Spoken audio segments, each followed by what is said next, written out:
27 por lo menos 28. Vamos a salir con esta teoría.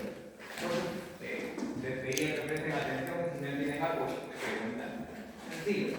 Miren, la práctica está enfocada en celdas electrolíticas, la primera parte, porque está dividida en estequiometría, electroquímica, balance y un poco de reacciones. Y entonces, vamos viendo la primera parte, las celdas electrolíticas. Hay que tener en cuenta que una celda electrolítica es un proceso no espontáneo. ¿Qué quiere decir que no es espontáneo? Que es un proceso forzado. ¿Por qué es forzado? Porque se utiliza corriente eléctrica continua para descomponer sustancias mediante reacciones redox. Miren, si yo utilizo corriente eléctrica continua, necesito de una fuente. En este caso, esta fuente va a ser mi batería.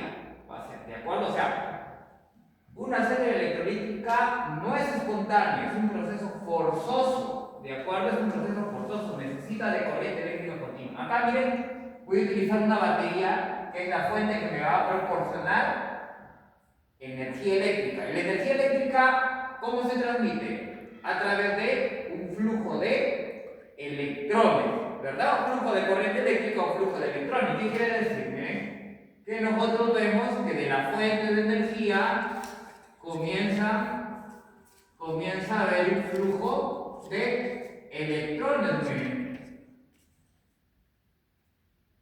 Entonces acá hay una fuente o batería que me transmite un flujo de electrones. ¿Qué otros componentes tiene? Tenemos acá un vaso, o también llamada cuba o celda electrolítica. Miren, es el vaso, que generalmente pues, es de metal, ¿de acuerdo? O bueno, en el laboratorio también puede haber de vidrio, así que, pero generalmente es como un balde, llámenlo un balde, ya cuba o celda electrolítica. Dentro de la cuba o celda electrolítica quizás está lo más importante. Hay una masa líquida acá. Masa líquida de que de un electrolito. Entonces, a lo que está dentro, a la masa líquida se le llama electrolito. Y acá viene quizás la parte más importante. Hay que saber diferenciar qué es un compuesto iónico fundido y qué es una solución iónica. A ver, ¿quién recuerda cuál es la diferencia entre compuesto iónico fundido y solución iónica? ¿Qué significa fundido? ¿Se acuerdan cuando hemos visto cambios de estado? ¿Qué significa fundido? Por ejemplo, un metal que está en estado sólido, si es que yo lo paso a estado líquido, ¿verdad? Eso significa fundido. Por ejemplo, una sal fundida, que es un compuesto iónico fundido, el cloruro de sodio, y abajo tiene que estar así, ¿eh? Tiene que decir L. Quiere decir un compuesto iónico fundido, o sea, en estado líquido. Pero muchas veces hay un cuadro de secciones para las soluciones iónicas. ¿Cuál es la diferencia entre un compuesto y una solución? Que la solución requiere de un soluto y un solvente. Generalmente en las soluciones el solvente universal es el agua. Entonces, ¿qué quiere decir? Si es que yo me encuentro con algo así, en esta clase de ejercicios, imagínense que me encuentro así. Cloruro de sodio, pero acá dice AC. Ya. Esto de acá, cloruro de sodio, y abajo dice AC, ya no es un compuesto iónico fundido, o sea, en estado líquido, ya no es, sino es una solución iónica. ¿Por qué? ¿Qué quiere decir? Que aparte de cloruro de sodio, ¿qué más hay? El agua, ¿verdad? O sea, aparte de cloruro de sodio, también hay agua, ¿de acuerdo? Agua. Entonces hay que tener en cuenta, porque hay muchos ejercicios que por no saber bien este concepto se pueden confundir y podemos trabajarlo mal. Entonces hay que tener en cuenta que siempre acá hay dos tipos de agua, hay que llamarlo así, dos tipos de masa líquida. Una que es el compuesto iónico fundido, que es lo que está específicamente en estado líquido, y otro que es la solución iónica, que ya no está en estado líquido, sino está en estado acuoso, o sea, es una mezcla. ¿De acuerdo? Ahora, otra cosa, algo muy importante. Si ustedes se dan cuenta que hay unas barritas, miren, hay unas barritas. Esas barritas se les llama electrodos. ¿De acuerdo? Son electrodos. Y van a tener un nombre. Uno de los electrodos se llama cátodo y el otro se llama ánodo. Ya ahora voy a explicar eso. Pero bien,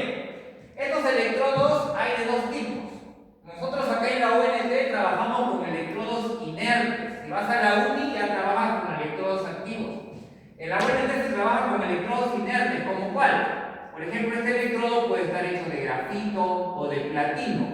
¿Por qué se llaman inertes? Porque no intervienen en la reacción. Simplemente sirven para transmitir el flujo de electrones, mas no intervienen en la reacción.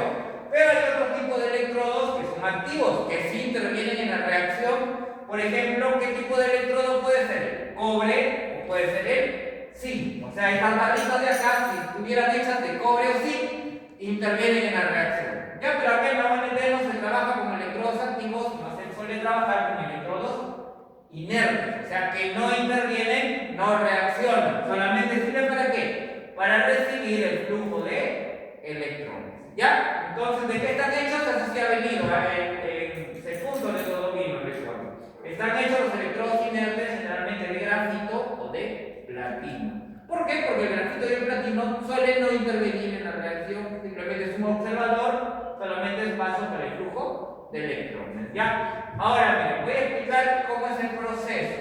Miren, habíamos quedado que la serie electrolítica es un proceso no espontáneo, sino es un proceso forzado. ¿Por qué? Porque requiere una fuente externa de energía, como en la batería.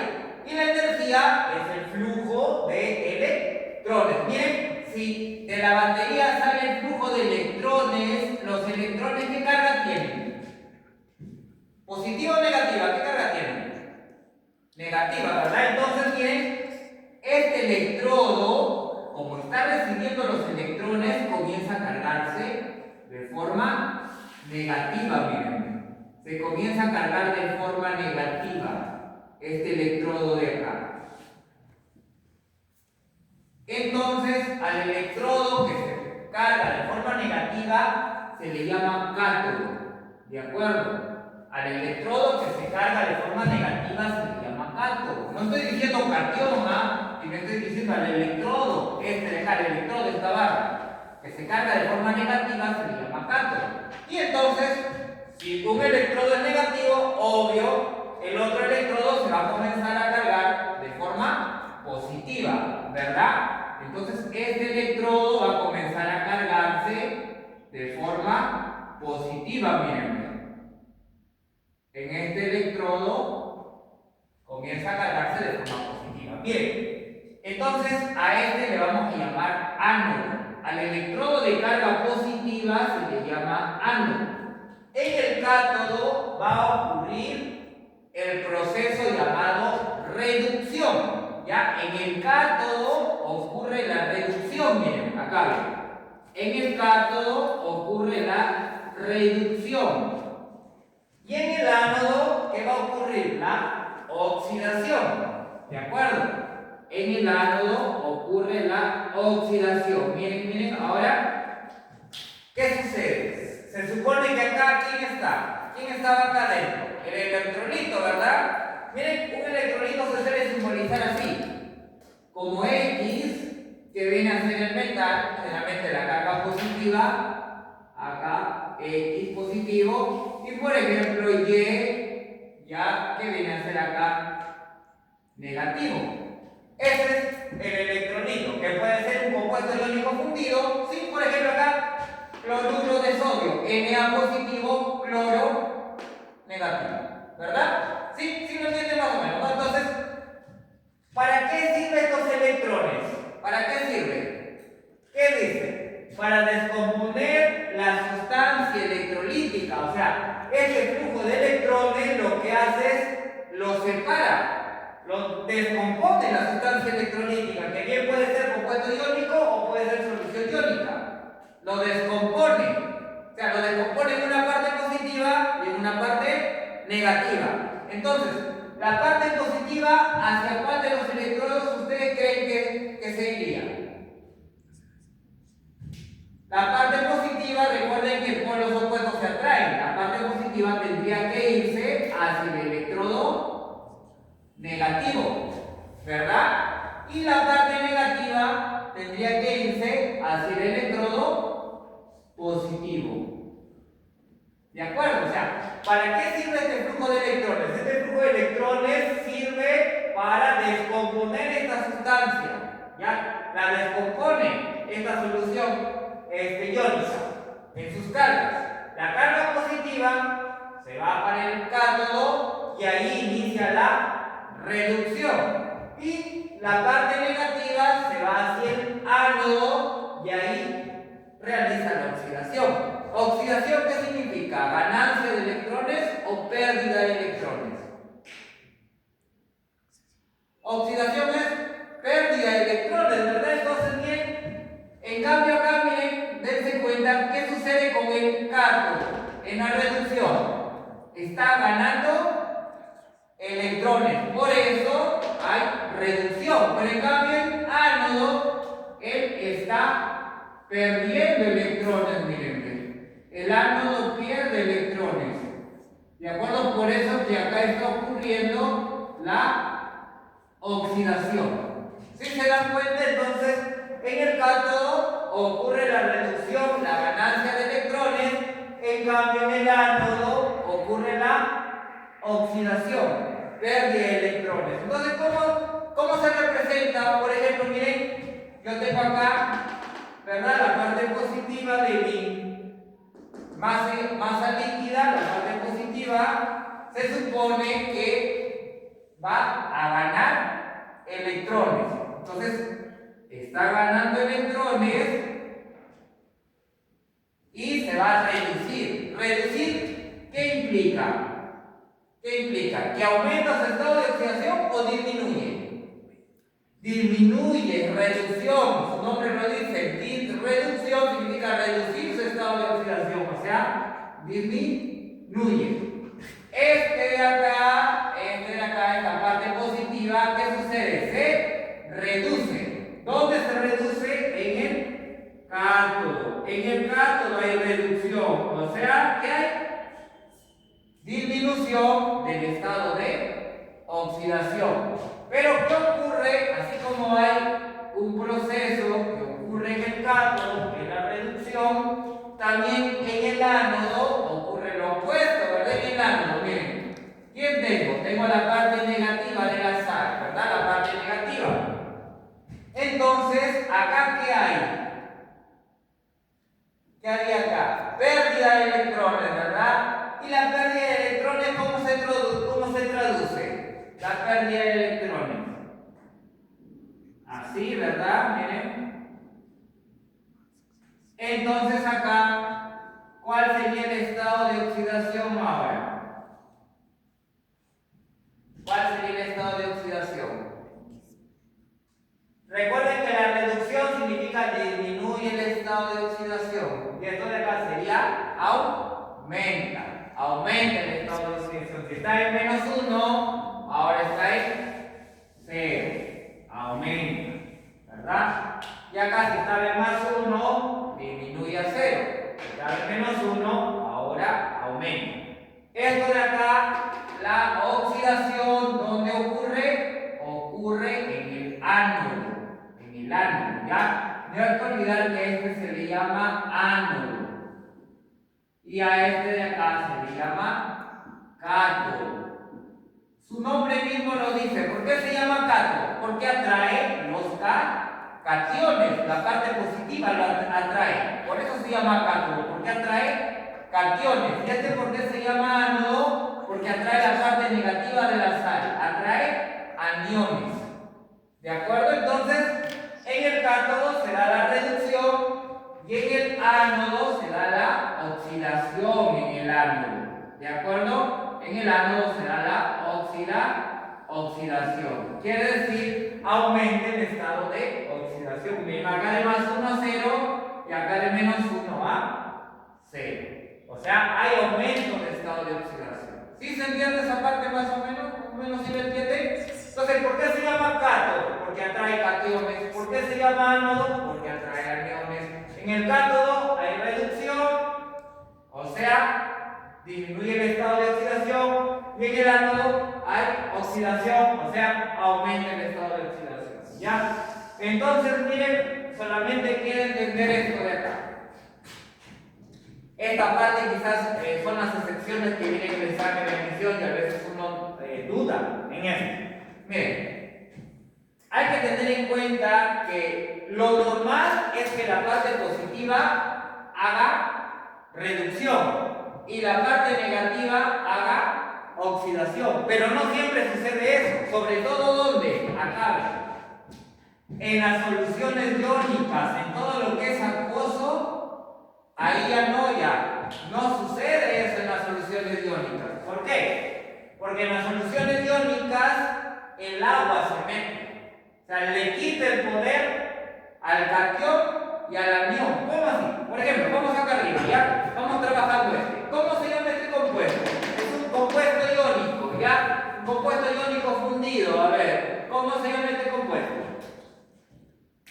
Se llama nitrato de plata. Nitrato de plata, ya es el nitrato de plata. A ver, el nitrato de plata, ¿cómo yo lo puedo descomponer? A ver, ¿quién recuerda? ¿Cómo se descompone el nitrato de plata? La plata es más 1 y el ion nitrato es menos 1. Acá tengo la plata y tengo el nitrato. Acá hay algo importantísimo, miren, que tenemos que saber. Por ejemplo, esto de acá es un oxoanión. Es un oxoanión.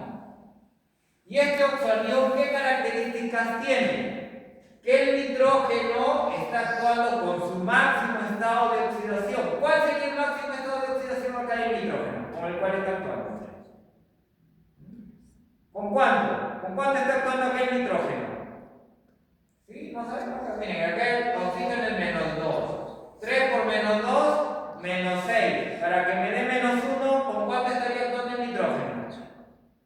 Con más 5. ¿Verdad? Con más 5. Y el nitrógeno, su mayor estado de oxidación es el 5. Cuando un oxoanión actúa con su máximo estado de oxidación, deja de cumplir esas reglas.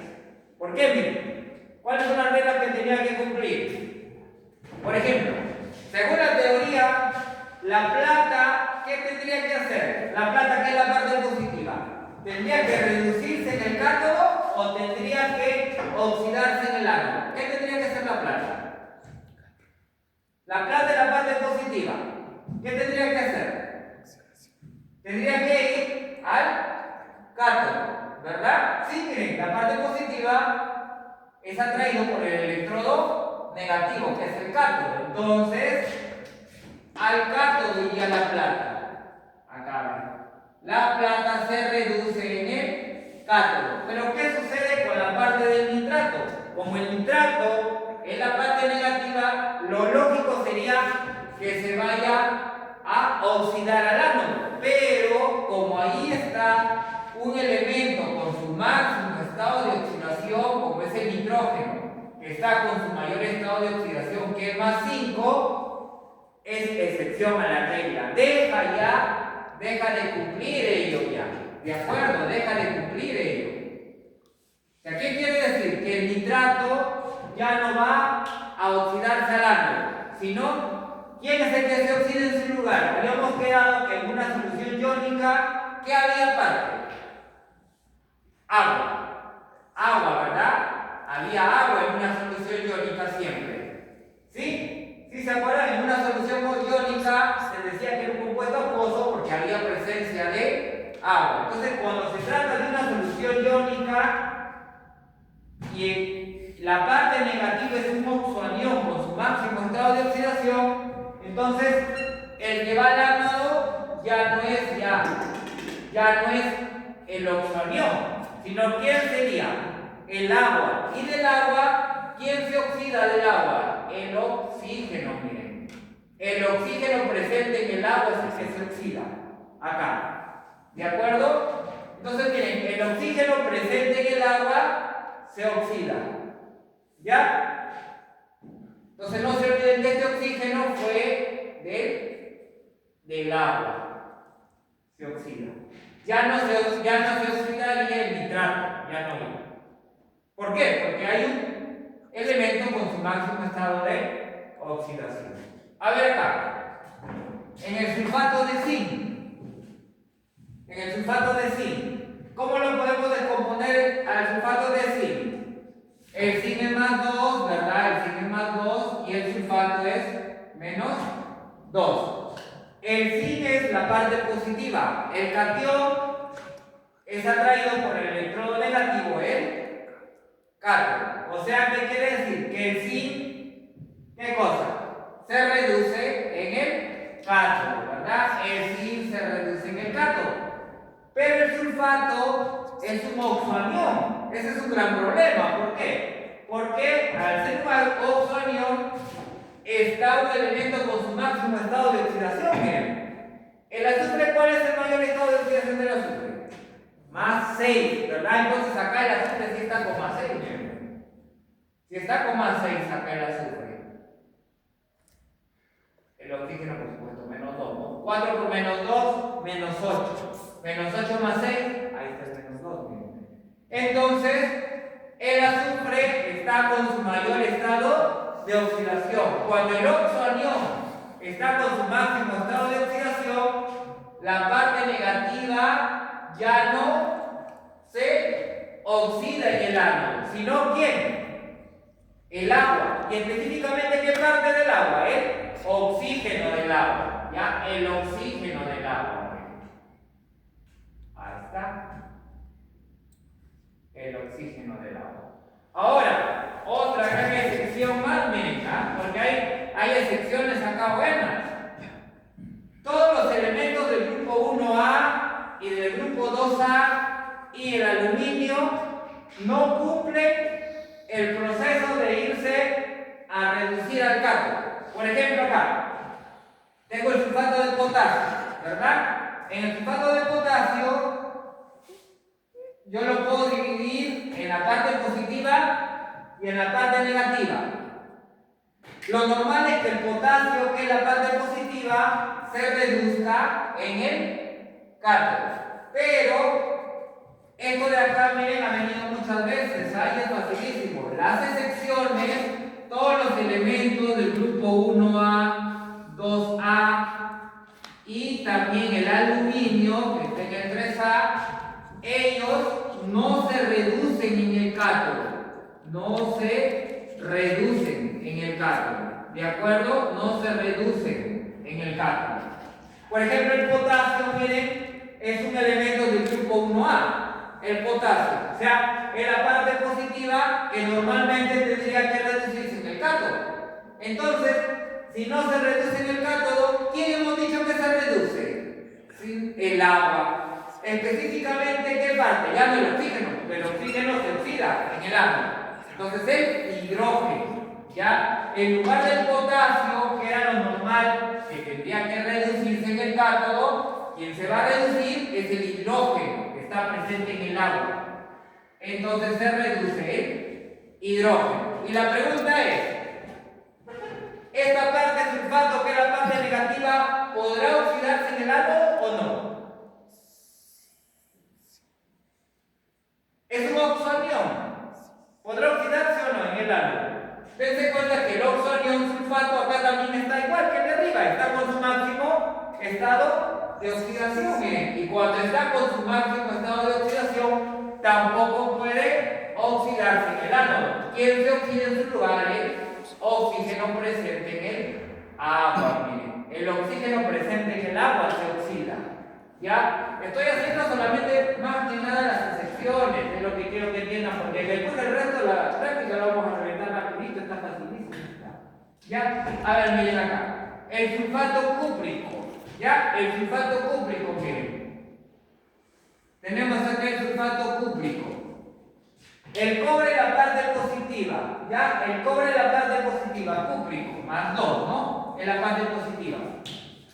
Entonces, la parte positiva, que es el cobre, se supone que tiene que reducirse en el cátodo. El cobre pertenece al 1A, 2A, no, ¿verdad? Entonces, no cumple esta excepción. Por lo tanto, el cobre, que es la parte positiva, sí puede reducirse en el cátodo. ¿De acuerdo? Entonces, colocamos acá que al cátodo va a reducirse el cobre. El cobre se reduce en el cátodo.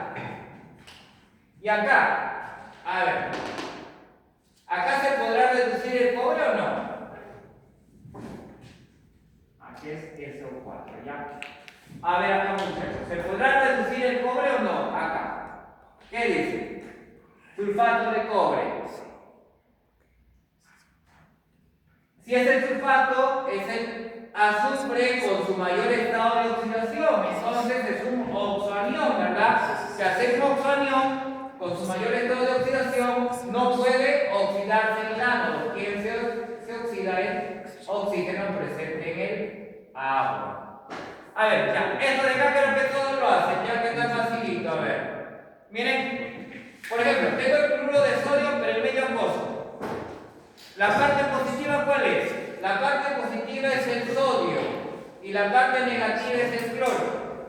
Se supone que la parte positiva se reduce en el cátodo. Entonces, ¿quién va a reducirse al cátodo? ¿Quién se reduciría al cátodo? Supuestamente el sodio, pero es una excepción. ¿Por qué? Porque pertenece al grupo 1A. Los elementos que pertenecen al grupo 1A no pueden reducirse en el cátodo, ¿de acuerdo? No se reducen. Entonces, en lugar de él, ¿quién entra? El agua. ¿Pero qué parte específicamente del agua? El hidrógeno. El hidrógeno del agua se reduce en el cátodo. El hidrógeno del agua se reduce en el cátodo. Y acá, ¿qué dicen? ¿El cloruro puede oxidarse en el ánodo o no? ¿Es una excepción? No es una excepción, ¿verdad? Entonces aquel cloro sí se oxida. El cloro sí se oxida en el ánodo, porque el cloro es la parte negativa. A ver, el tetracloruro de estaño, ¿cómo sería? A ver, rapidito, ¿cómo sería? ¿Quién se reduce en el cátodo? La parte positiva, ¿quién es acá? El estaño más 4, ¿verdad? La parte positiva y la parte negativa es el tetracloruro, ¿verdad? Entonces acá, ¿quién se reduce en el cátodo? El estaño se reduce en el cátodo, miren. ¿Y el cloro podrá oxidarse en el ánodo o no? El cloro. Sí, porque no hay ninguna excepción, no es oxoanión. La parte negativa, entonces el cloro sí se reduce en el ánodo. Entonces, lo normal es esto, ¿ya? Lo normal es esto que he colocado acá, que expliqué. Pero estas son las excepciones que han venido muchas veces en el ordinario, han venido esta de acá. Esta excepción ha venido muchas veces en el ordinario. Que no se olviden del potasio, perteneciente al grupo 1A, teórico, sobre todo esta parte facilita. Entonces, como pertenece al grupo 1A, no puede reducirse en el cátodo, sino, sobre todo, el agua. El agua se reduce con hidrógeno.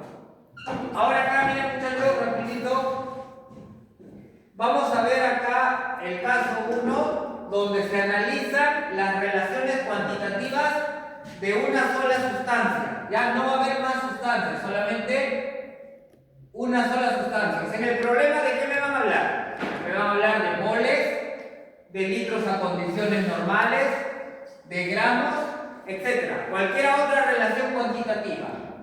Se van a utilizar estas fórmulas, miren. La carga en Faraday, la carga circulante en Faraday es igual al número de moles de electrones.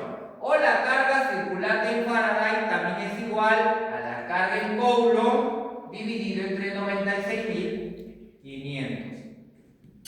Otra fórmula, la carga en Faraday también es igual a la intensidad en amperios por el tiempo en segundos sobre 96.500. O sea, nosotros recordamos en física, se han explicado que la carga en Coulomb es igual a intensidad por tiempo, ¿verdad? O la carga en Faraday también es igual al número de electrones dividido entre el número de Avogadro. Miren, son 4 fórmulas que uno tiene que saberlo de memoria. Sobre todo esta de acá, que la carga en Coulomb, la carga en Coulomb es igual a intensidad por tiempo. ¿De acuerdo? Ahora, otra manera, ¿cómo podemos representar esta fórmula? También se puede representar así, miren. La carga en Faraday es igual al número de moles de la sustancia por el factor de la sustancia. Este de acá, ¿ven? Por el factor de la sustancia. ¿De acuerdo? Por el phi de la sustancia. Y número de moles, ¿a qué es igual? A masa en gramos sobre masa molar. O número de moles de una sustancia también es igual a volumen de un gas en litros a condiciones normales entre 22,4. O si no, número de moles también es igual a la molaridad por el volumen, por el phi de la sustancia. ¿Y cómo se halla el phi? Fácil, ¿no? Por ejemplo, si hablamos del aluminio, miren, si hablamos acá del aluminio, ¿quién se da cuenta acá qué está ocurriendo? ¿Oxidación o reducción? Acá, ¿qué está ocurriendo? Miren, el aluminio está en un estado de oxidación más 3 y ahora está con 0. O sea, hay una reducción, o sea, hay ganancia de más. Está ganando electrones. Hay una reducción. ¿De acuerdo? Miren, el estado de oxidación viene a ser el phi. Cuando a ustedes les saben cuánto vale el factor phi coincide con el estado de oxidación. Excepto en esto de acá que es muy puntual, que lo tienen que saber de memoria. Cuando se reduce el hidrógeno, ¿cuál es el phi del hidrógeno? Miren, cuando se reduce el hidrógeno, el phi del hidrógeno es 2. Cuando se reduce el cloro, el phi del cloro es 2. Y cuando se reduce el agua, el phi del agua también es 2. Pero cuando se oxida el oxígeno, el phi del oxígeno es igual a 4. ¿Ya? Entonces creo que ahora sí, con esta teoría, vamos a desarrollar todos los ejercicios, 31 ejercicios creo que se pueden hacer con esta teoría rapidito. ¿Ya? En una nada más hay que hacerlo. Comencemos. Dice, ejercicio 1. ¿Sí? ¿Tienen ahí la práctica en su celular? Dice, con respecto a la electrólisis del sulfato de cobre. Al ojo, miren, creo que por acá lo coloqué. Acá está, ven. El sulfato de cobre. ¿Qué sucede? ¿El ion cobre se reduce o no? ¿Sí llega a reducirse o no? El ion cobre se reduce en el cátodo. Recuerden que en el cátodo, ¿qué ocurre? La reducción. O sea que en el cátodo se reduce, miren, se reduce en el cátodo. Acá. Entonces, 1 en romano, verdadero. 2. El ion sulfato se oxida. ¿Llega a oxidarse o no el sulfato? No. ¿Quién es el que se oxida en su lugar? El que se oxida es el oxígeno de agua. Entonces la 2 es falso. La 2 es falso. 3. La masa del cátodo aumenta. ¿Qué dicen? Sí, ¿por qué? Porque ¿quién llega a agregarse a esta barra? ¿Quién llega a sumarse, a agregarse a esta barra? El cobre, ¿verdad? El cobre es el que llega acá a posicionarse acá. Se está depositando, el cobre se deposita acá, ¿ven? En el cátodo, el cobre. Está yendo al cátodo. Ahí se reduce, se deposita, o sea, aumenta la masa. Aumenta la masa. ¿Sí? Entonces dice, ¿la masa del cátodo aumenta? Sí. 4 el romano. ¿En el átodo se produce oxígeno gaseoso? ¿Sí o no? En el átodo. ¿Sí ven? El oxígeno del agua. Ahí es donde se oxida el oxígeno, ¿verdad? Se produce oxígeno. ¿De acuerdo? En el átodo sí se produce oxígeno. Entonces la clave ahí sería la C. Verdadero, falso, verdadero, verdadero. ¿Sí? ¿Quedó claro la 1 o alguna aclaración?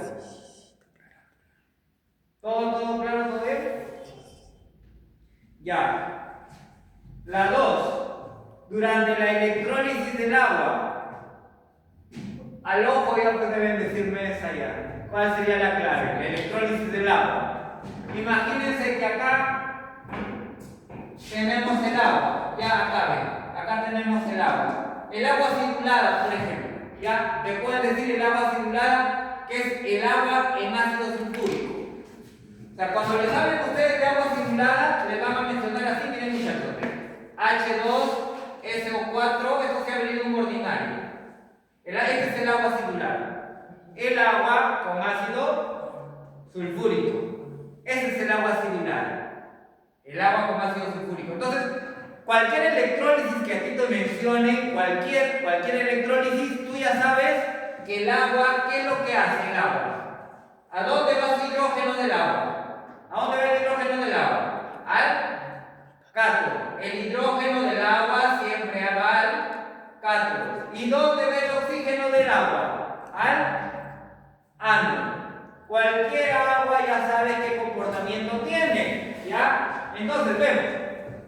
A ver, durante la electrólisis del agua, el hidrógeno se produce en el ánodo. Es cierto que cuando el agua, su hidrógeno va al ánodo, no, ¿verdad? Cuando se descompone, el hidrógeno del agua va al cátodo.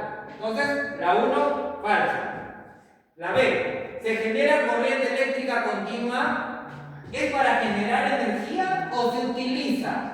Se utiliza corriente, porque esto no es para generar energía, esto utiliza corriente, una fuente externa, que necesita una fuente externa de energía.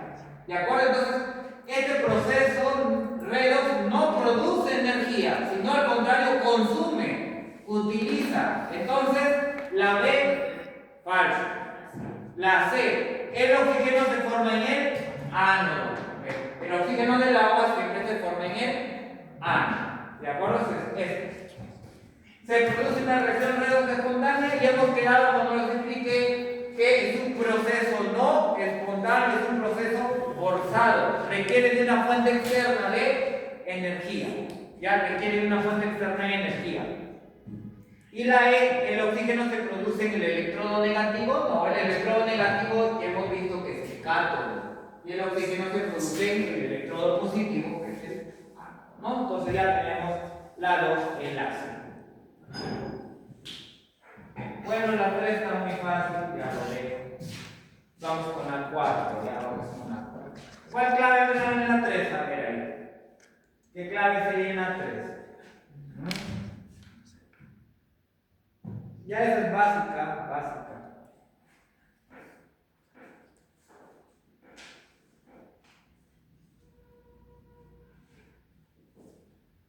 ¿Qué te están pidiendo? La masa en gramos que se deposita al pasar 0,9 farads, ¿verdad? Ya, a ver. Ya es muy fácil. ¿Cuál sería la clave? Bueno, les apoyo. Miren, vamos con la 3. Me están diciendo que la carga en Faraday, ¿a qué es igual? Al número de moles de la sustancia por el factor de la sustancia, ¿ya? La carga en Faraday es igual al número de moles de la sustancia por el factor de la sustancia. Pero el número de moles también es igual a masa en gramos dividido entre masa molar. Entonces, esos números de moles también yo lo puedo colocar como masa en gramos dividido entre masa molar. Masa molar multiplicado por el factor de la sustancia de interés, ¿no? ¿De qué sustancia me están hablando ahí? Me están hablando del aluminio, obviamente. A ver, me están diciendo que quiero saber qué masa en gramos se deposita al hacer pasar 0,9 Faraday. Miren, ya me dicen cuántos Faraday están haciendo pasar. La carga en Faraday es 0,9. Me están pidiendo la masa en gramos, o sea, X. ¿Cuánto es la masa molar del aluminio? Ahí te dan, creo, y 27 también, si el que no sabe, ya. La masa molar del aluminio es 27. Y el phi del aluminio, inclusive acá está el ejemplo, el phi del aluminio. Es el factor coincide con el estado de oxidación. El estado de oxidación del aluminio es 3. Ya está. Aire. ¿Cuánto sería entonces la masa en gramos que se deposita? Se va a tercia 1, tercia 9. 9 por 0,9, 8,1. ¿Verdad? 8,1 gramos, miren, es la masa. ¿Sí? ¿Todo bien o no? ¿O alguna duda? Todo bien, ¿no? Sigamos ya, vamos con la número 4, muchachos. ¿Qué dice la número 4? Dice, si por una sed electrolítica que contiene una solución acuosa de sulfato férrico circula una corriente de 8 Faraday, entonces logramos depositarlo de fierro. ¿Cuál es la sustancia de interés ahí? Dense cuenta, lean bonito. Si no sepan nada del tema, lean de quién te están preguntando. ¿Cuál es la El fierro es la sustancia de interés, ¿verdad? Entonces a mí me interesa el fierro. Ya, a ver, trabajemos entonces. Número 4. Me están diciendo si por una celda electrolítica que contiene una solución de sulfato férrico, o sea que acá hay sulfato férrico, miren. Aquí hay sulfato férrico. Dice, circula una corriente de 8 faraday. Entonces nuevamente me planteo lo mismo. Digo, la carga en Faraday es igual a la masa en gramos sobre la masa molar por el phi de la sustancia, ¿verdad? Por el phi de la sustancia, ya está. Bueno, nosotros sabemos del sulfato férrico, ¿no? Sulfato ferroso, perdón. El sulfato ferroso sabemos que esta es su fórmula. Nos están preguntando acerca del fierro. ¿Cuál es el estado de oxidación del fierro acá? ¿Cuál es el estado de oxidación del fierro? Más 2, ¿verdad? Más 2. ¿Por qué? Porque el sulfato tiene estado de oxidación menos 2. Y el fierro tiene estado de oxidación más 2, ¿verdad? Entonces, trabajemos, porque ya sabemos el phi de la sustancia, o sea, del fierro, sabemos que es más 2. A ver, ¿cuánta es la carga en Faraday? 8. ¿Verdad? La carga en Faraday es 8, sí. Me dicen que circulan 8 Faraday y me piden la masa en gramos de fierro, X, sobre la masa molar del fierro. El fierro es 56 en la tabla periódica. Por el factor de la sustancia, que ya sabemos, estado de oxidación del fierro, 2. Por 2. Ya coincide siempre, el phi va a coincidir con el estado de oxidación. Entonces, ¿cuánto sería? La mitad de 2, 1, mitad de 56, 28. 28 pasa para allá, sería 28 por 8. Sería 224. O sea que X vale 224. La clave ahí sería la B. ¿Ya? Miren que es del ordinario 2020 esa pregunta, la 4. ¿Sí? ¿Todo bien? ¿Se entiende esa parte? ¿Se entiende esta parte, chicos, o no? Está sencillo. ¿Sí? Miren, la fórmula que estamos utilizando hasta ahora es la primera. La carga circulante en Faraday es igual al número de moles de la sustancia de interés, que es el fierro, por el factor de la sustancia de interés, que es el fierro. Me están diciendo cuánto circula 8 Faraday. O sea, me dicen que acá está circulando 8 Faraday. Está circulando, ¿no? De energía eléctrica. Vamos ahora con la número 5. Dice, cierta industria requiere producir 8,1 kilogramos de aluminio. Ya me están dando la masa del aluminio. A partir de un fundido, me están diciendo de trióxido de aluminio, ¿no? Ese es el fundido, ya. No interesa. Dice, el número de Faraday para lograr tal producción. Ahora me están preguntando el número de Faraday, o sea, la carga en Faraday, es lo que me están preguntando, ¿no? Entonces vamos a trabajar. Me están preguntando por la carga en Faraday. Yo voy a trabajar con la misma fórmula, ¿no? La masa en gramos que necesito sobre la masa molar por el factor de la sustancia de interés. ¿Quién es mi sustancia de interés? Ahí tengo que ver bien, pues, ¿no? Me están hablando del aluminio, por supuesto. ¿Cuánto requiero producir? O sea, miren, yo requiero que aquí se deposite, miren, el aluminio positivo. ¿Y lo positivo dónde va a depositarse? En el cátodo. ¿Pero cuánto tiene que depositarse? O sea, cabe, ¿cuánto tiene que depositarse, dice? De masa del aluminio. ¿Cuánto tiene que depositarse? 81 kilogramos, ¿no? 81 kilogramos. O sea que la masa del aluminio, 8,1 kilogramos. O sea que sería 8100 gramos. 8100 gramos. Y el aluminio, su masa molar es 27. Y su factor es 3. Entonces, ¿cuál sería la carga en Faraday del aluminio? 81 entre 27, 300 por 3 son 900 Faraday, ¿no? 900 Faraday sería la carga circulante en Faraday. La carga en Faraday es igual a 900. ¿Sí? Entonces ya tenemos las 5, vamos con las 6. ¿Hasta ahí algún problema? Miren, recién estamos utilizando esta fórmula de acá. Eso acá. Todavía no vemos el resto. Pero igual, todo está facilito, y ahí no hay problema. A ver. Dice, al electrolizar el agua, ya hemos visto sobre la electrólisis del agua, hemos visto, se emplea lo que es el 9,65 por 10 a la 24 electrones. ¿Ya? La masa de oxígeno en gramos, miren, el oxígeno es la sustancia de interés.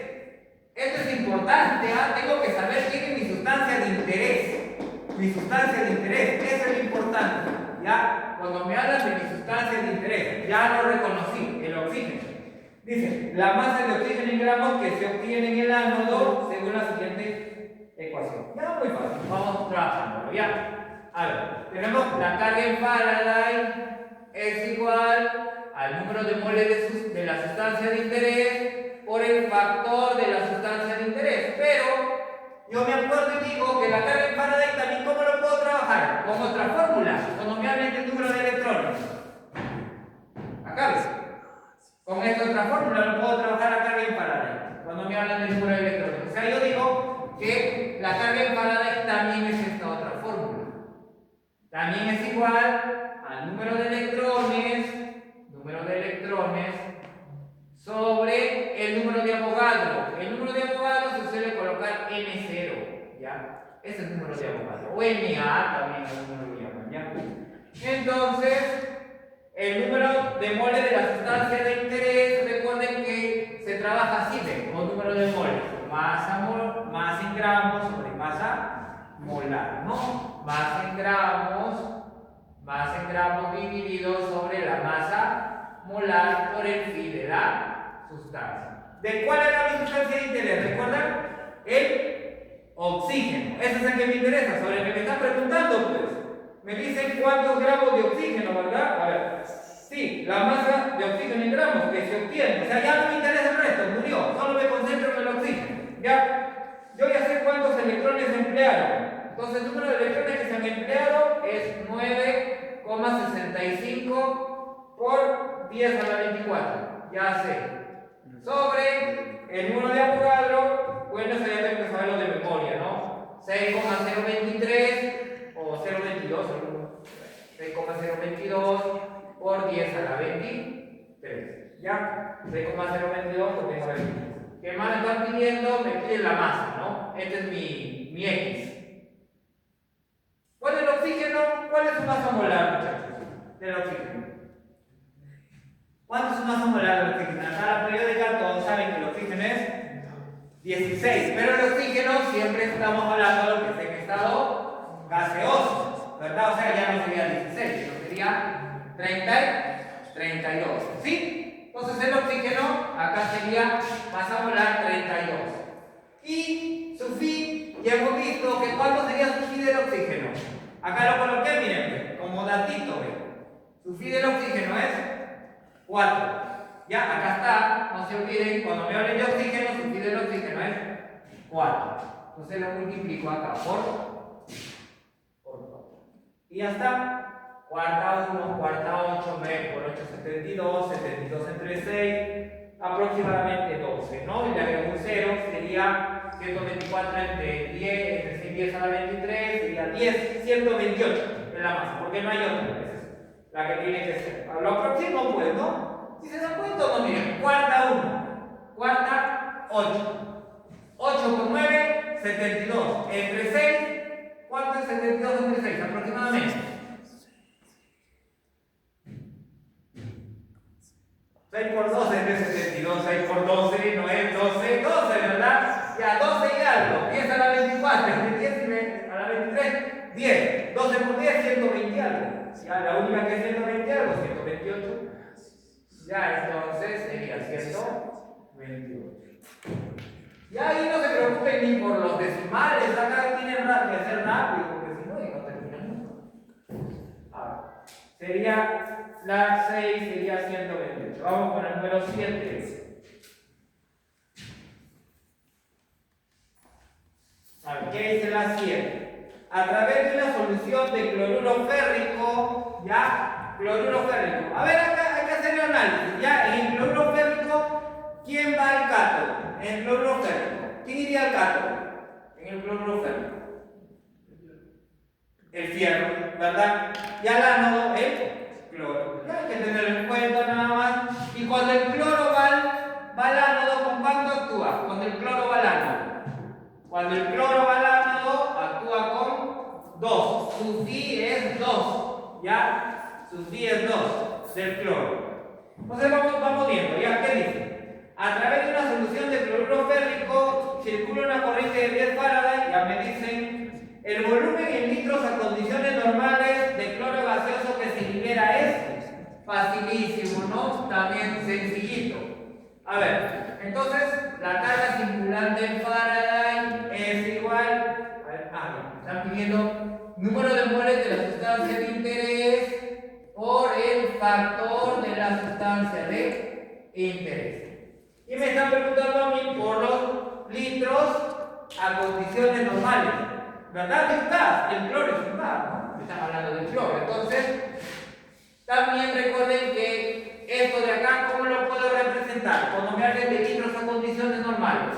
Número de moles también es igual a volumen de un gas en litros a condiciones normales entre 22,4. Ya no me conviene utilizar esta primera, porque no me hablan de masas, sino me están hablando de volumen. O sea que el número de moles también es volumen de un gas en litros a condiciones normales entre 22,4. Ahora estoy utilizando la segunda y a la de abajo. O sea que el número de moles a que es igual también a volumen de un gas en litros a condiciones normales entre 22,4. Y yo ya sé de qué gas está hablando, pues no, se está hablando del cloro, ¿no? Del cloro se está hablando. A ver, me están dando la carga circulante en Faraday, ¿cuántos son? Me dicen 10 Faraday, ¿verdad? Me dicen que son 10 Faraday. Ya está. ¿Y cuánto es el factor de la sustancia? Les dije, cuando se trata de cloro, el factor vale 2, ¿verdad? Entonces ya tenemos acá, borramos el factor de la sustancia, vale 2. Multiplicas, mitad de 2, 1, mitad de 10, 5, 5 por 22, aproximadamente 112 sale la respuesta, ¿no? 112 es el volumen en litros a condiciones normales. Volumen de un gas a litros a condiciones normales sale 112. ¿Ya? ¿Sí? ¿Se entiende o no? Solamente estoy reemplazando según lo que me piden. Pues bien, acá ya no me están pidiendo masa. Por eso, ¿por qué voy a trabajar con masa? Ya no trabajo con masa, sino trabajo con volumen de un gas en litros a condiciones normales. ¿Ya? Vamos con la 8. A ver, ¿qué es lo que dice la 8? Dice, en un proceso electrolítico se han depositado 72 gramos de aluminio. ¿Cuál será el número de electrones que han pasado por la solución electrolítica? Eso es lo que me están pidiendo ahora. Ahora me piden cuál es el número de electrones. Ya tengo experiencia trabajando con ese tipo de fórmulas de número de electrones. Miren, este vino en el año 2023-1 del área A. Y esto siempre se repite, este tipo de preguntas, esta estructura memorícenlo porque esto se repite, miren cómo se coloca. Se va repitiendo, sí se coloca. Según lo que te van pidiendo, tú escoges la fórmula que necesitas. Según lo que te van pidiendo. Entonces, acá necesito trabajar con número de electrones, ¿no? Entonces, la carga en Faraday es igual al número de moles de la sustancia de interés por el factor de la sustancia de interés. Como me hablan del número de electrones, la carga en Faraday también es esto. También es esto. También el número de electrones sobre el número de Avogadro, ¿no? El número de Avogadro que es N cerito. Ahí está. Y el número de moles de la sustancia también lo puede expresar así. Como masa entre masa molar. Me conviene hablar de masa porque eso es lo que me piden, ¿ya? No me piden volumen. Masa en gramos sobre masa molar por el factor de la sustancia. ¿Ya? Entonces, esta es mi incógnita, ¿no? El número de electrones. Me coloco X, abajo, número de Avogadro. La masa en gramos que se deposita es 72 gramos. ¿De quién te hablan? Del aluminio, ¿no? ¿Cuál es su masa molar del aluminio? 27. ¿Cuál era su factor? Ya hemos analizado su número de oxidación. El número de oxidación del aluminio es 3, ¿no? Tercia, 1. Tercia, 9. 72 entre 9, 8. O sea que X es 8 veces el número de abogado. Ahí sería la clave, sería la A. Ya sería la A. ¿Ya? Entonces, como nos piden hallar el número de electrones, cuando ya nos dan el número de electrones, miren, ya está sencillito, sigamos.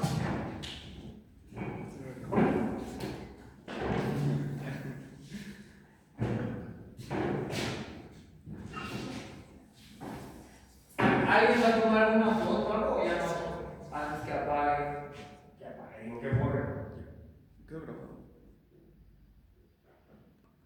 Si la corriente eléctrica es de 10 amperios, ¿cuál es la masa de aluminio en gramos? Me están pidiendo, miren. Me están diciendo que la corriente eléctrica es de 10 amperios. Ya me toca trabajar con esta fórmula de acá. Ya no me conviene trabajar con número de electrones, sino con, me están dando intensidad de corriente, 10 amperios. Y me están dando una hora, el tiempo. ¿Cuánto es una hora? 3600 segundos, ¿verdad? Ahí está, se coloca. Vamos trabajando, y ahora colocamos. Entonces, ¿qué es lo que nos están pidiendo? Me piden la masa en gramos. Entonces, como me piden la masa en gramos, también me conviene trabajar con esto. Carga en Faraday, número de mole de la sustancia por el factor de sustancia, pero ese número de mole lo voy a expresar como masa en gramos sobre masa molar. ¿Ya? Entonces, vamos trabajando. A ver, sería la carga circulante en Faraday, que es igual al número de mole de la sustancia, pero lo voy a trabajar como masa en gramos sobre la masa molar por el factor de la sustancia. Pero esta carga circulante en Faraday también es igual a ¿qué? No sé si recuerdan, a la intensidad en amperios por el tiempo en segundos sobre 96.500. También se supone que tiene que dar lo mismo, se supone porque son la misma fórmula, es la misma carga circulante, ¿verdad? Sí, o sea, miren que es la misma, ¿no? La carga Faraday también era esto, era intensidad por tiempo sobre 96.500, o sea, también era esto, la carga en Faraday, ¿sí? O sea, las dos fórmulas que estoy haciendo, las estoy igualando las dos fórmulas.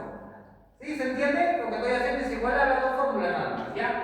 Ahora, entonces, la intensidad de corriente eléctrica dice que es de 10 amperios. Coloco acá. Intensidad de corriente eléctrica, 10 amperios. Dice que ¿cuánto dura esa batería? Dura una hora. O sea, 3600 segundos. Entre 96.500. Obviamente, la masa que interesa es el aluminio, ¿no? Estamos hablando del aluminio. ¿Cuánta masa en gramos se produce? A ver, ahí, ¿a qué se refiere cuando te dicen la masa en gramos que se produce? Es la que, ¿hacia dónde va? Esa masa en gramos, del aluminio. Si es tricloruro de aluminio, ¿hacia dónde va esa masa en gramos del aluminio? Hacia el cátodo, ¿verdad? Se deposita en el cátodo, porque el cátodo es el electrodo negativo, ¿no? Entonces, me están hablando sobre la masa en gramos del aluminio, X, masa molar del aluminio, 27, factor del aluminio, 3. ¿No? Sí, saco. La mayoría de solutos, entonces, bueno, lo que acompaña se va a marcar todo. La mayoría, pero no siempre. Hay excepciones que te dicen, por ejemplo, como el cloro, que sí va dando por acá, pero también como el cloro. ¿Te acuerdas que sigue dando? Por acá, pero que había uno con el cloro. Esto ha sido, ¿no? Del gas. ¿Sí? Se iba dando el cloro. ¿Cuál es la excepción? ¿Ah? ¿Cuál es la excepción? No es excepción, sino que depende de lo que dice el problema. ¿Cómo así? No, o sea, me refería a que la mayoría de, por ejemplo, las plazas de cobre, se van a marcar. Claro, la mayoría. Sí, pero hay, por ejemplo, acá el cloro se fue dando. Ya. O sea, según lo que me piden, o sea, tú tienes que identificar cuál es la sustancia de interés. Identificar cuál es la sustancia de interés. Ahorita me están hablando, me interesa la masa en gramos del aluminio. Por eso trabajo con el aluminio. ¿Ya? Entonces, ¿ahí cuánto sería? Tercia 1, tercia 9, 3,36, ¿no? 3,36 X. Es la masa en gramos, ¿ya? 3,36 gramos. Es la masa en gramos del aluminio. La idea es que no solamente sepan operar, que sepan en su mente qué está sucediendo. Tienen que darse cuenta que acá el aluminio está yéndose a depositar al cátodo. Por eso es la masa en gramos del aluminio que se deposita en el cátodo. Eso es lo que te están diciendo en realidad. La masa en gramos del aluminio que se deposite en el cátodo.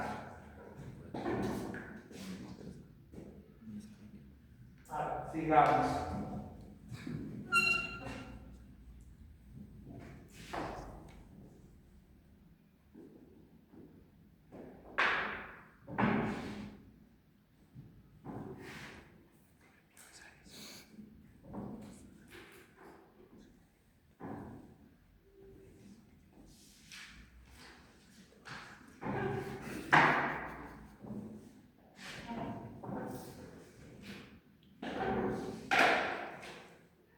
Vamos con la número 10.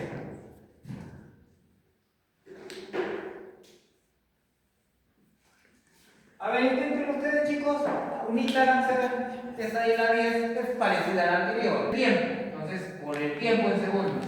Entre 96.500, me dicen que la masa es de 16 gramos de cobre, ¿no? La masa molar del cobre me están dando que es 64. Acá, masa molar del cobre es 64.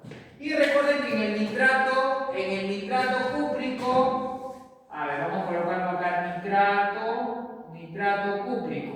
¿Cuál es el estado de oxidación del cobre ahí? El nitrato cúprico, para saber su factor. Nitrato es menos 1. 2 por menos 1, menos 2. O sea que el cobre está con más 2, ¿verdad? O sea que el factor es el estado de oxidación 2. Entonces, ¿cuánto sería el tiempo? Ahí, el tiempo pasando los minutos es 80,4. ¿Ya? Porque me dicen los minutos. De frente ya me va a dar en segundos y yo lo convierto a minutos. Me va a dar de frente 80,4 minutos. O sea, a ustedes con la fórmula directamente les va a salir en segundos y luego ustedes lo pasan a minutos. ¿Sí? ¿Todo bien? ¿Todo bien? ¿O alguna pregunta que tengan de los ejercicios? Algo que no haya quedado bien. ¿Alguna duda que tengan? Miren que quedamos un poquito, ¿sabes? Bueno, si no hay duda, pues.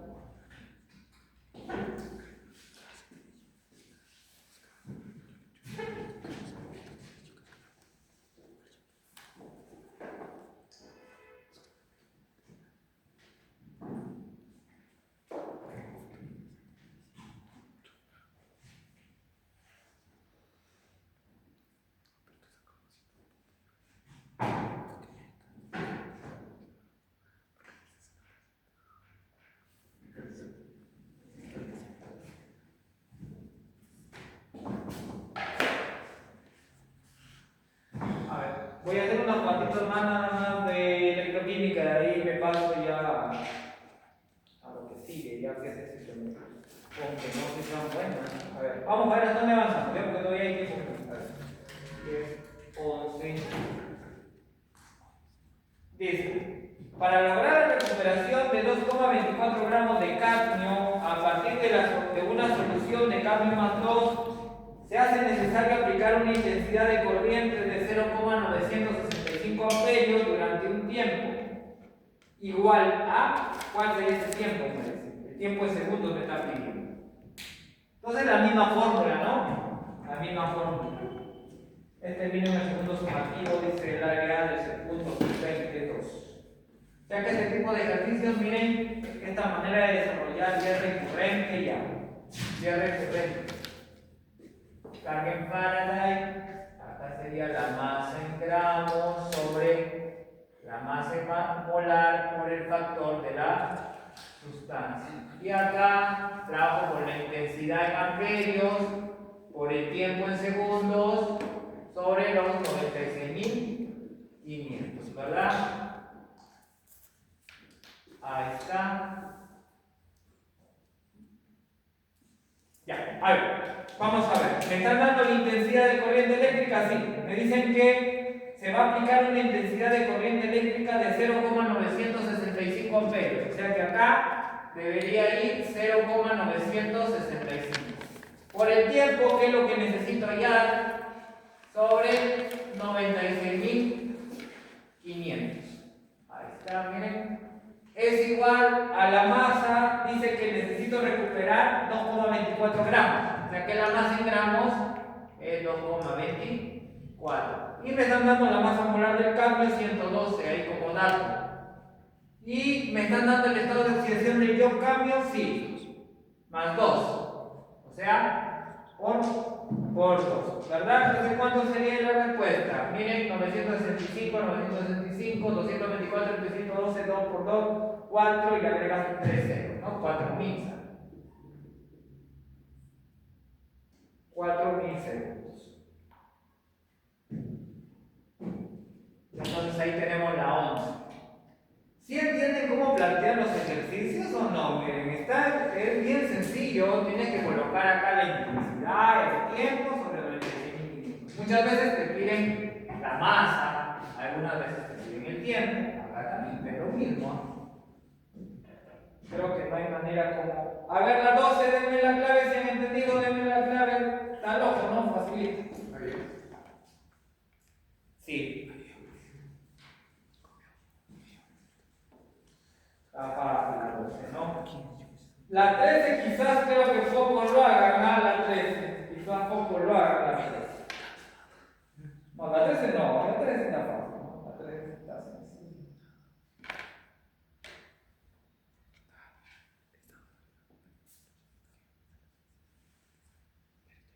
Aunque no, a ver, denme la clave de la 13. La 12 sale la clave la A.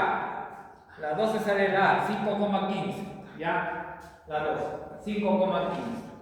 La 13, ahí sí van a tener que trabajar con una fórmula que les coloqué al final. No sé si recuerdan que también coloqué así, miren.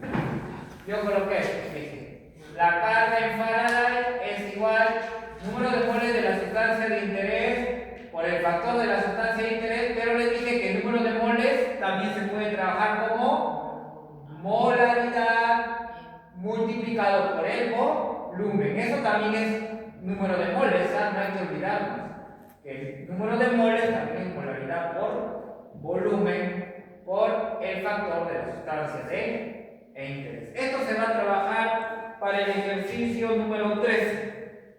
Esto de acá. ¿Ya? A ver, creo que si ustedes lo pueden desarrollar, le dan la clave. Igual yo lo voy a hacer, ¿ya? Pero inténtenlo al menos. A ver, inténtenlo.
Les saludo entonces.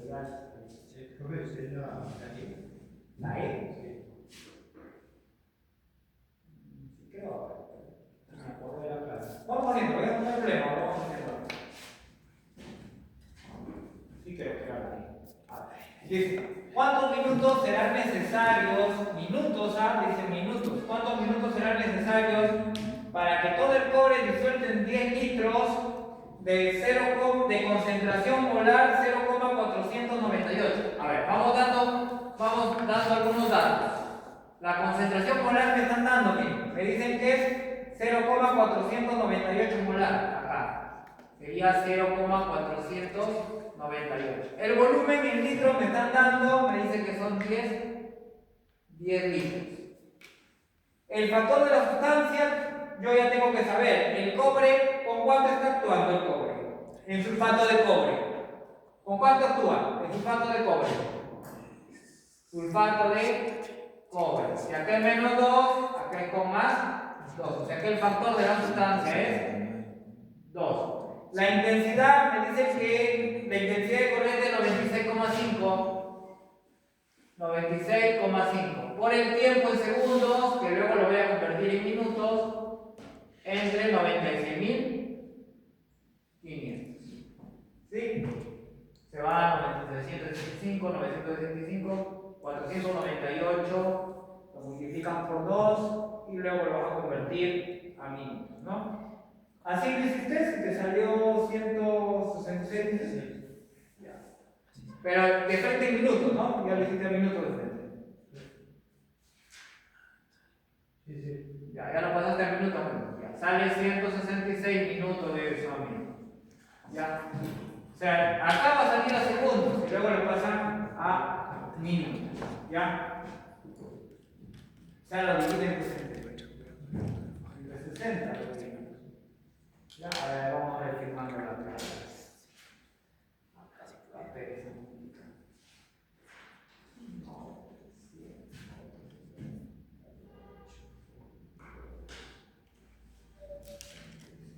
Sí, eso sale.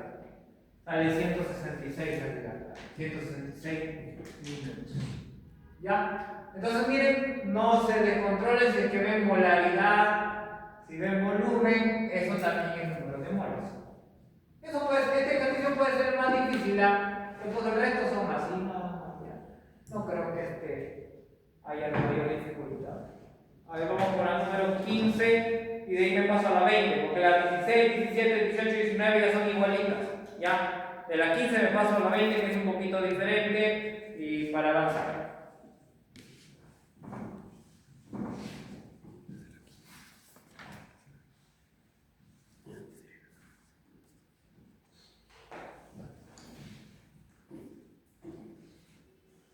Con 8 gramos de cobre metálico a partir de una solución de nitrato de cobre se hace necesario aplicar una carga de corriente en coulombs. Miren, ahora me piden la carga de corriente en coulombs. ¿Qué valor alcanza esa carga de corriente? A ver, ¿qué datos tengo? 12,8 gramos de cobre. Ya. Gramos. Ya no me sirve para nada esto, molaridad y volumen. Regreso a masa en gramos o de masa molar. Pero ya no me interesa trabajar con intensidad y tiempo, sino con carga en coulomb. ¿Sí? ¿Se acuerdan que había carga en coulomb dividido entre 96.500? Coloqué una fórmula y yo coloqué una fórmula. A ver, entonces vamos a trabajar así, miren muchachos. Carga circulante en Faraday es igual a la masa en gramos sobre la masa molar por el factor de la sustancia. Pero la carga en Faraday, yo recuerdo que les dije que también es igual a la carga en coulomb dividido sobre 96.500. Justamente ahora me están pidiendo la carga en coulomb. Eso es lo que me están pidiendo. Entonces debo trabajar con eso. Ese es mi X.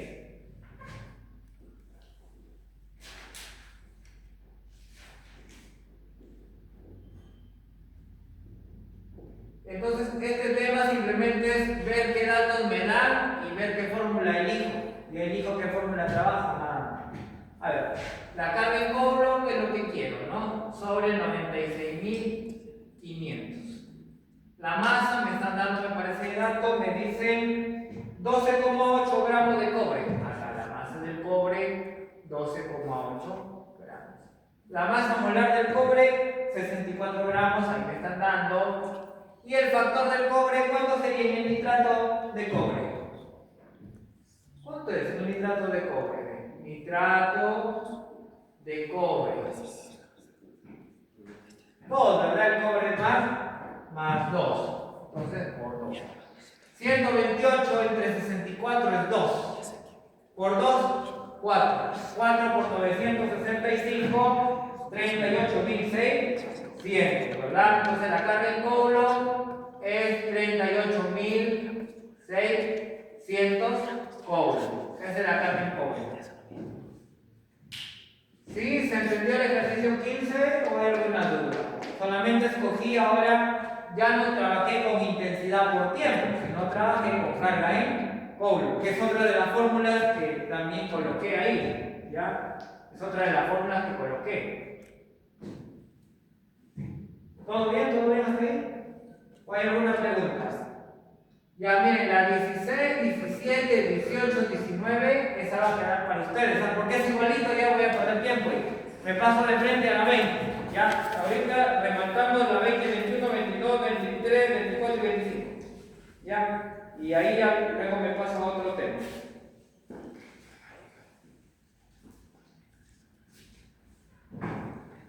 Yo les recomiendo que estudien eso porque si ustedes ven en el ordinario viene esto, viene siempre en el ordinario y revisen en qué año ha venido, siempre viene y solo es cuestión de saber ubicar bien nada más. Es igual a la masa en gramos sobre la masa molar por el factor de la sustancia. A ver, si se aplica un Faraday se liberan 80 gramos de bromo, no sé si es cierto. A ver. Vamos a ver cuánta masa de bromo hay si se aplica un Faraday. Acá en carga en Faraday ya sé cuántos.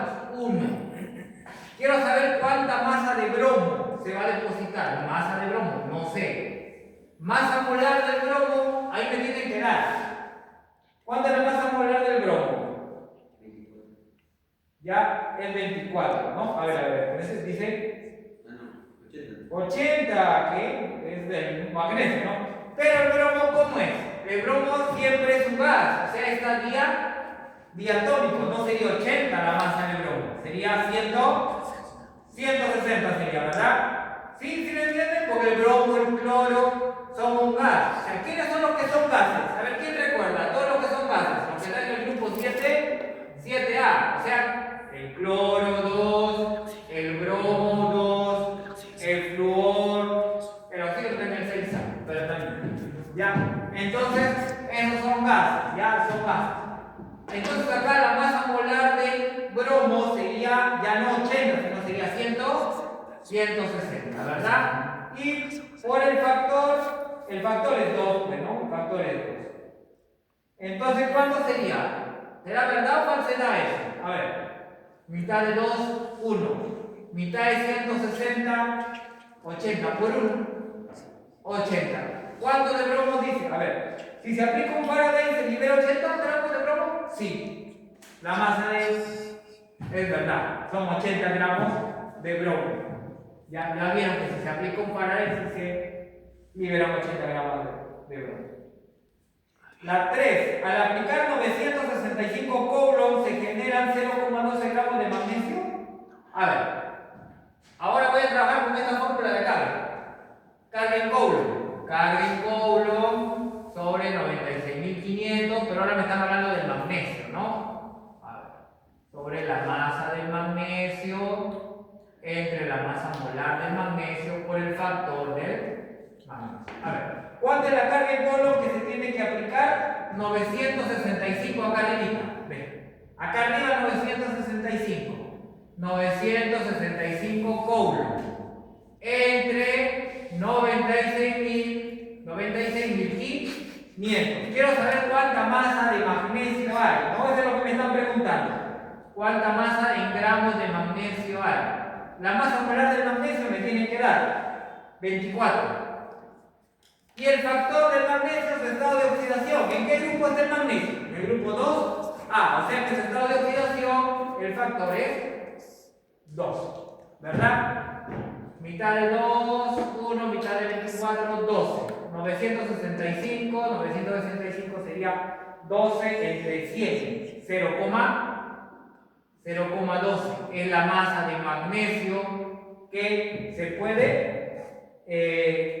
generar, ¿no? Se genera 0,12 gramos de magnesio cuando se aplica 965 coulomb. Miren, este es el único dato que no tenía, los 965 coulomb. Ahí está. ¿Cuántos coulomb? 965. Ya, entonces la 3 también es verdad. La 4 será verdad, ¿qué dice? En el ánodo dice que se forma el magnesio en este compuesto, en el bromuro de magnesio. En el bromuro de magnesio, muchachos, miren, ¿en el ánodo se forma magnesio o el bromo? En el bromo se forma la oxidación, ¿verdad? Ahí se forma el magnesio. Bueno, el bromo se forma en el ánodo, ahí se oxida. Entonces la 4 es falsa, porque acá dice que en el ánodo se forma magnesio, en el ánodo se forma bromo. Y la 5 también es verdad. Ahí la clave en la D, 2, 3 y 5, ¿ya? 2, 3 y 5.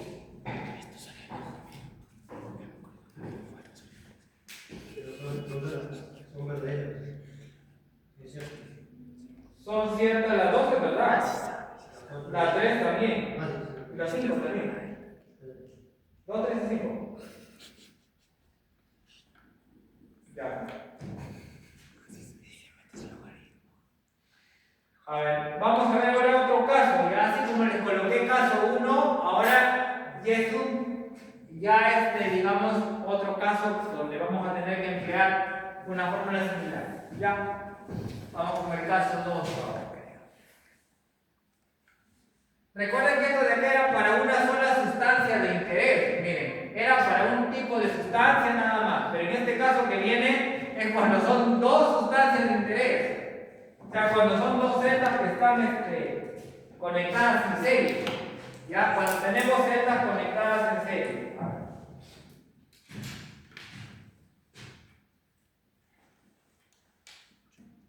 ¿Sí han visto este tema o recién que están viéndolo acá conmigo? Recién, sí. ¿No han estado en Sepuc ustedes antes? Sí, yo también. Pero lo han visto así nada más. Bueno.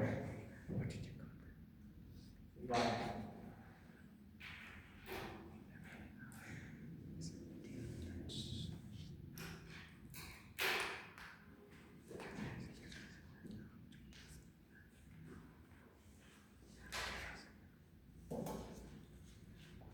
Este tema es el más complicado. Los otros dos que ven ahí, de estequiometría, que vamos a hacer el otro bloque, esto vamos a hacer así, nada, vamos a pasar rapidito. Está facilísimo.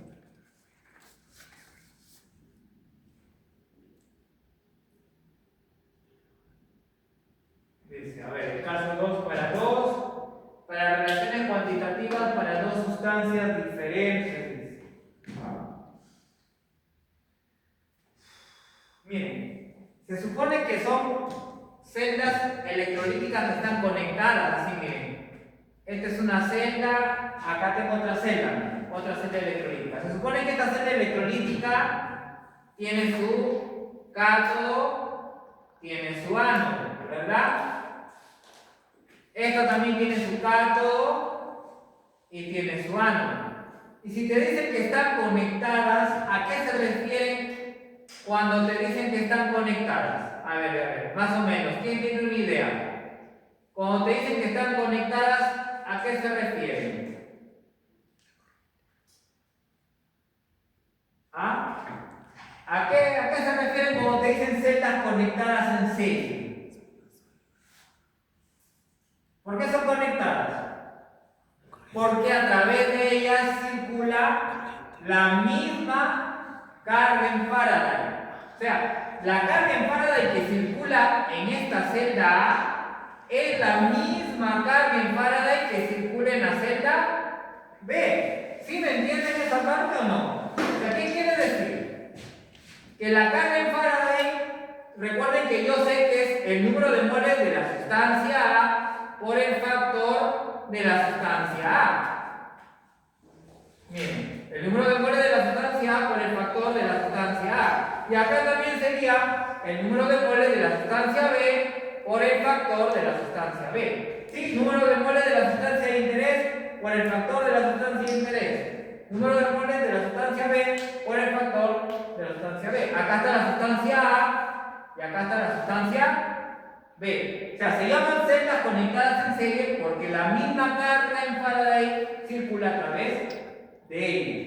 Y número de moles también recuerden que era masa en gramos sobre masa molar, ¿no? Por el factor de A, en este caso, que es la celda A, y acá masa en gramos de la sustancia B sobre la masa molar también por el factor de B. Eso es lo único que se tiene que trabajar en celdas conectadas. Parece que sería dificilísimo, pero en realidad, si tienes claro el concepto que es la misma carga que atraviesa las dos celdas, entonces la carga que atraviesa en la celda A es la misma carga que atraviesa la carga en Faraday que atraviesa la celda B. Entonces dice, la carga en Faraday, su fórmula es el número de moles de la sustancia de interés de la celda A por el factor de la sustancia A. Y así. O sea que así vamos a trabajar a partir de la número 21. ¿Ya? Porque la 20 ya le di clave, ¿no? Que es la D.